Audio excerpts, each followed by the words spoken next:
Pemirsa, Polsek Denpasar Barat bersama Satpol PP secara rutin menggelar patroli dan penertiban di kawasan lapangan Puputan Badung dan kawasan Catur Muka Denpasar, seperti pada Sabtu 12 Oktober 2024 malam. Kapolsek Denpasar, Kompol Laksmi Trisnadewi Wiryawan, memimpin langsung kegiatan dengan melibatkan puluhan personil dan berhasil mengamankan 5 sepeda motor yang melakukan pelanggaran.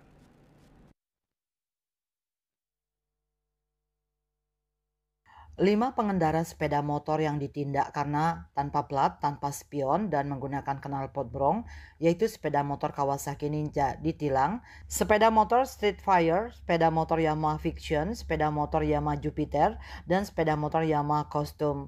Kapolsek Denpasar Barat menyampaikan bahwa penertiban ini dilakukan untuk menjaga ketertiban masyarakat, terutama yang masih berkumpul di area lapangan hingga melewati batas waktu yang ditentukan.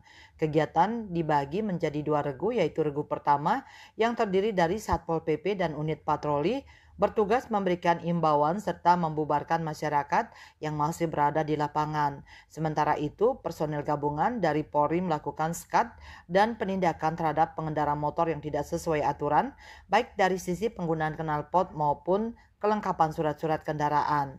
Kapolsek juga mengingatkan para personil yang bertugas untuk selalu melaksanakan tugas dengan sikap humanis dan tidak bersikap arogan. Di sisi selatan lapangan, tim juga fokus pada penindakan terhadap kendaraan yang menggunakan knalpot racing serta yang tidak dilengkapi surat-surat.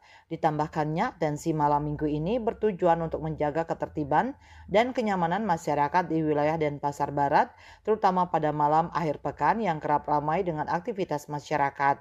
Raiswantara, Bali TV.